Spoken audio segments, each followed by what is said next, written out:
सिद्धिराज, अहो या घरी कसं काय जोगवा मागणार? हे तर आजींनी सांगितलेलं घर नाही. नाहीये मॅडम, पण कसं आहे ना, जोगवा हा भक्तिभावाने मागितला जातो आणि त्याच भक्तीने तो दिलाही जातो. आणि जोगवा द्यायला कोणी नाही म्हणणार नाही, म्हणून आपल्या आजीने मुद्दामून अशी घरं निवडली जिथे जोगवा द्यायला माणसं नाही तर परिस्थितीच नकार देईल. आणि मॅडम, एक घर तर असं निवडलं होतं जिथे माणसांना देवीचं महत्त्वच कळत नाही. पण मॅडम टेन्शन नका घेऊ, हे आपल्या महेशचं घर आहे, म्हणजे चांगल्या माणसाचंच घर आहे. इथे तुमच्या पदरी फक्त आणि फक्त जोगवाच पडेल, निराशा नाही.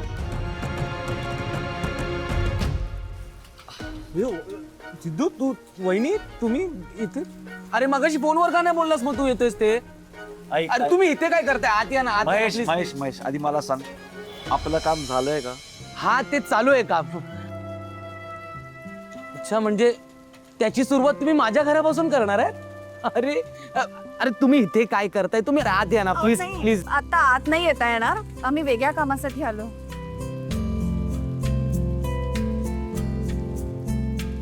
नमस्कार. या ना, या चहा करूया. पहिल्यांदाच जोडीनं आलात. या या आत या ना.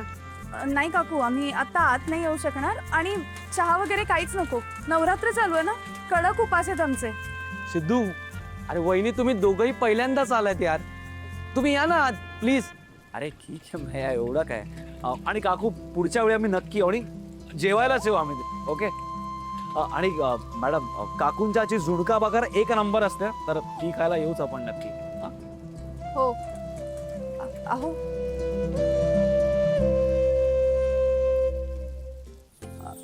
जोगवा वाडगम आहे, झोळीत तांदूळ घाल. हो आले. ते आई,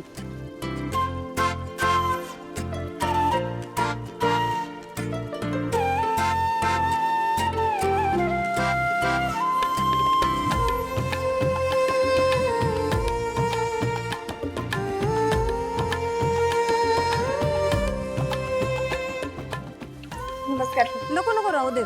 आता पहिल्यांदा आलेस ना, आता देवीच्या रूपात आले. पाया पडायला नंतर कधीतरी ये.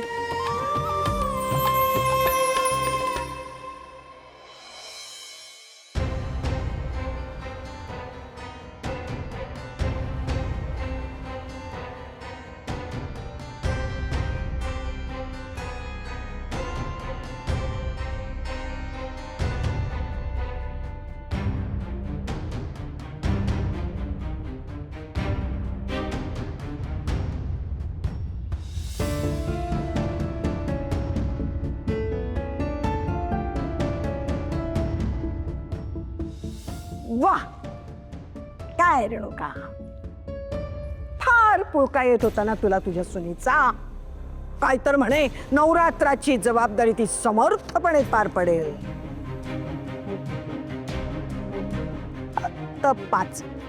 फक्त पाच घरात जाऊन जोगवा मागून आणायचा होता. अजून पत्ताच नाही तिचा.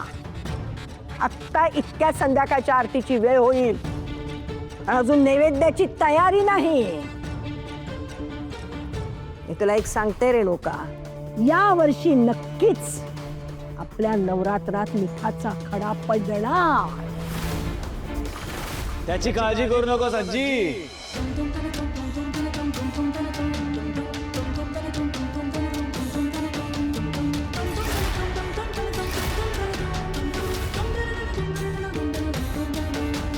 सर्वमंगलमांगल्ये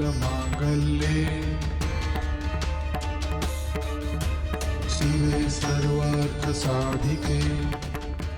असं काहीही होणार नाहीये. गाडे पाटलांची धाकटी सून तिच्या कर्तव्याला कधीच कमी पडत नाही, हे सिद्ध करून दाखवलंय भावना मॅडम. नारायणी नमोस्तुते. त्यामुळे आता देवीची आरती ही वेळेतच होणार.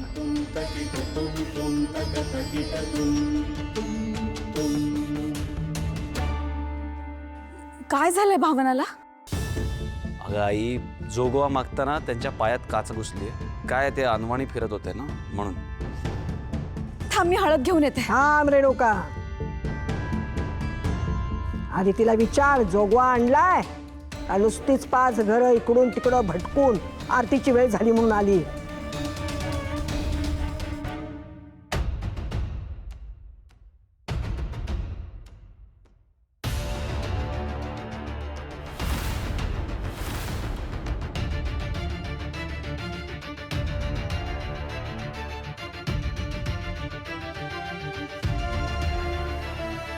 जोगवा मिळाला? कोणीतरी देवीच्या नावाने घाबरून दिला असेल. काय झालं आजी? अगं, तुला तर खूप भारी वाटलं पाहिजे ना भावना मॅडमनी तू दिलेला शब्द पाळलाय हे बघून. नाही नाही नाही नाही नाही नाही ऍक्च्युली तुला तर फार अभिमान वाटला पाहिजे भावना मॅडमचा, हो ना? खरं तर आजी तू पुरेपूर प्रयत्न केला होतास की भावना मॅडमना जोगा मिळू नये, पण आजी काय करणार, भावना मॅडमची भक्ती देवी आईपर्यंत शेवटी पोचलीच. आणि देवी आई तिच्या भक्तांचा कधीच पराभव होऊ देत नाही.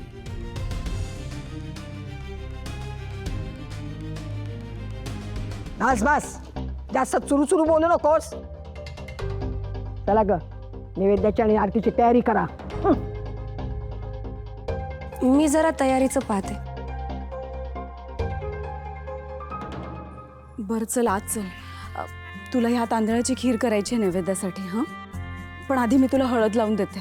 चल, आणि नैवेद्य नंतर कर. या आत या.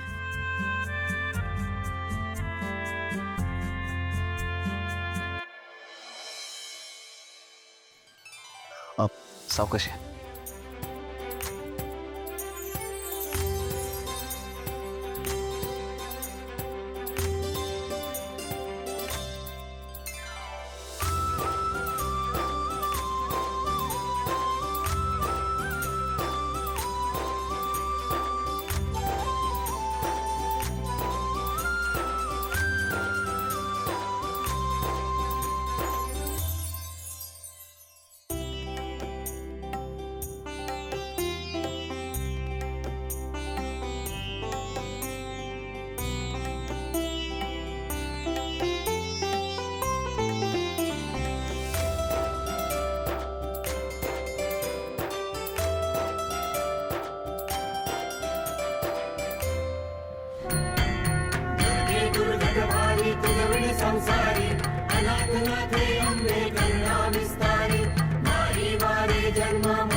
देवी आईच्या नावानं सांग बोल.